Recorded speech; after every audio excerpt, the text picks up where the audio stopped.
हमारे अंदर की जो वृत्ति है वो इस सामने देखती है, ये व्यक्ति प्रतिकूल आचरण हमारे क्यों कर रहा है, ये व्यक्ति अनुकूल चल रहा है इसलिए बहुत प्यारा है। ये हमारे परमार्थ की बाधक वृत्ति है। अगर कहीं से आपको प्रेम मिल रहा है, कहीं अनुकूलता मिल रही है, कहीं आपके मन की हो रही, तो उसका कारण आपका आराध्य देव है।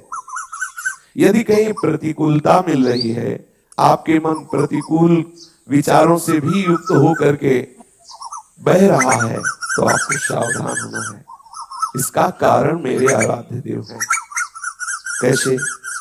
क्योंकि मैं और तन और अंतःकरण ये सब शरणागत है।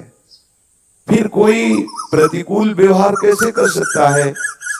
क्योंकि ईश के शासन में संपूर्ण सृष्टि है, ये एक सिद्धांत, और मेरा ईश ही संपूर्ण सृष्टि के रूप में है, ये इससे भी उत्तम सिद्धांत। तो आप दो में से कोई एक सिद्धांत लगाइए और तत्काल कारण पर स्थित हो जाइए। क्रिया पर और व्यक्ति पर स्थित होने वाला साधक नहीं होता, संसारी होता है। हम राग द्वेष से, हर्ष शोक से, दुख सुख से तभी युक्त होते हैं जब क्रिया पर दृष्टि होती है, व्यक्ति पर दृष्टि होती है।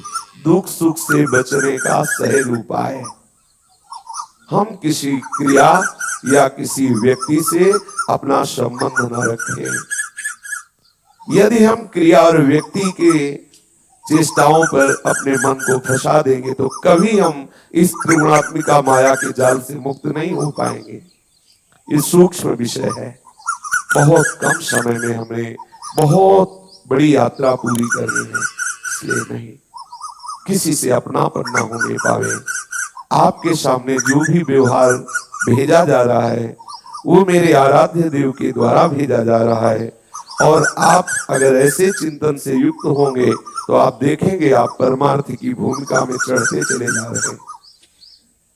यदि आप व्यक्ति और क्रिया पर दृष्टि रख लिए तो आप भ्रष्ट हो जाएंगे। भ्रष्ट होने का तात्पर्य है आप अपनी स्थिति से पतित हो जाएंगे।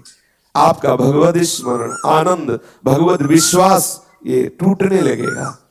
कब तक झेले, कब तक ऐसी प्रतिकूलता सहे? बार बार ये व्यक्ति हमें सता रहा है, अब हम इससे निपट लेंगे। आ गए आप त्रिगुण माया के जाल में आ गए, आकर्षण में आ गए। अब आप जलेंगे। आपके द्वारा ऐसी चेष्टाएं होंगी जो बिल्कुल शास्त्र विरुद्ध, परमार्थ के पथिक के बिल्कुल प्रतिकूल, बिल्कुल भजन को छीण कर देने वाली। ये अंतः में आप देख लीजिए, आपसे निंदा होने लगेगी या स्तुति होने लगेगी। आप गुण बुद्धि कर लेंगे या द्वेष बुद्धि, दोष बुद्धि कर लेंगे। आप भगवान की प्रिय भक्त नहीं बन सकते। आप प्रियालाल की कृपा रस में दैन्य भाव से नहीं डूब सकते। इसलिए उपासक को इस चिंतन में बिल्कुल सावधान रहना है। बड़ी से बड़ी अनुकूल क्रिया या प्रतिकूल क्रिया ये सत्य नहीं है। ये हमारे स्वामी के बल से हो रही, स्वामी के द्वारा प्रेरित हो रही है। इसलिए बाहर से जो हमारे साथ अनुकूल या प्रतिकूल हो रहा है उसमें हम कारण दृष्टि, अंदर से जो हो रहा है उससे निरपेक्ष दृष्टि, अंतःकरण से अपना संबंध न रखना, तभी आप शांति से भजन कर पाएंगे। नहीं, सच्ची मानिए, ये माया तक तक करके बिल्कुल ऐसे बंधन फेंकती रहती है जिससे उपासक उलझता चला जाए।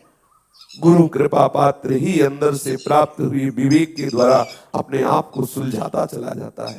सुलझे सो साधक, उलझे सो संसारी, समटे सो आशिक, फैले सो जमाना।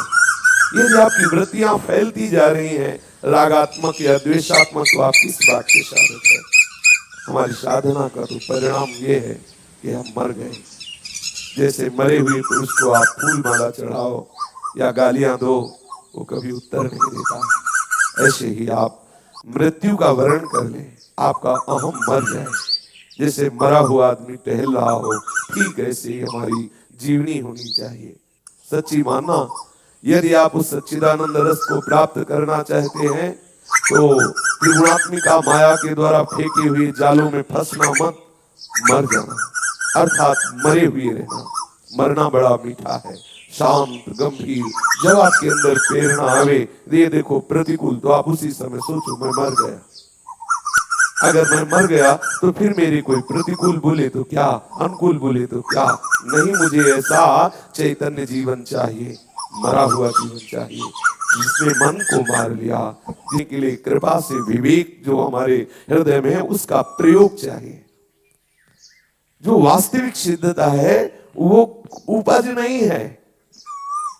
सिद्धता स्वरूप स्थिति ये है, ये थी, ये रहेगी।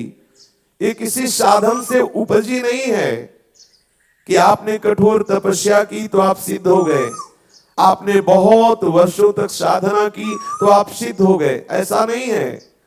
वो जो सिद्धावस्था है वो आपकी स्वरूप सिद्धि है। वो थी, वो है, वो रहेगी। आप भ्रम से इस अंतःकरण को, शरीर को, इस संसार को सत्य मान लिए, यही आपकी कचाई है।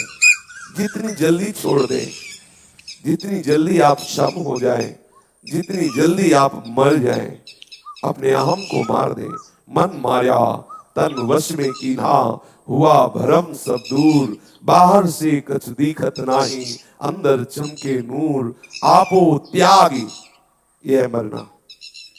आपो त्यागी, जगत में बैठे नहीं किसी से काम, उनमें तो कछु अंतर नाही। संत कहो चाहे राम।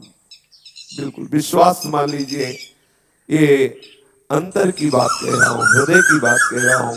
जो आपके भजन को छीन करता है, जो आपके सच्चिदानंद अनुभव में बाधक है, जो प्रिया प्रीतम से मिलन में बाधक है, वो व्यक्ति से अपना संबंध, व्यक्ति के द्वारा की हुई अनुकूल प्रतिकूल क्रियाएं, या वृत्ति से अपना संबंध, वृत्ति में आई हुई अनुकूल प्रतिकूल स्फुरणाएं, ये हमारे भाव का नाश करने वाली है।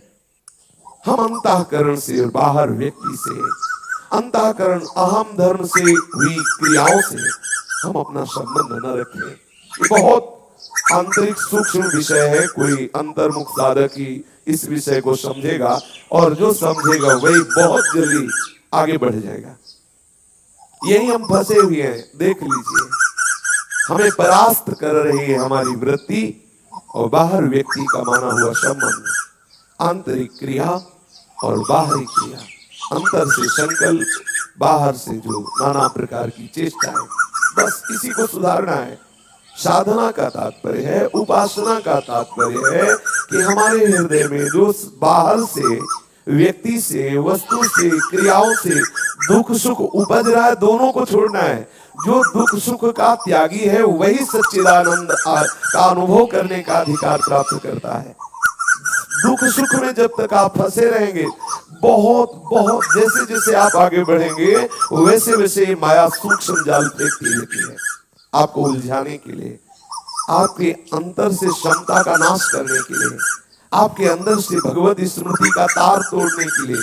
आप साधक हैं, हर समय सावधान रहिए और इस विवेक के द्वारा अपने आप को बचा लीजिए।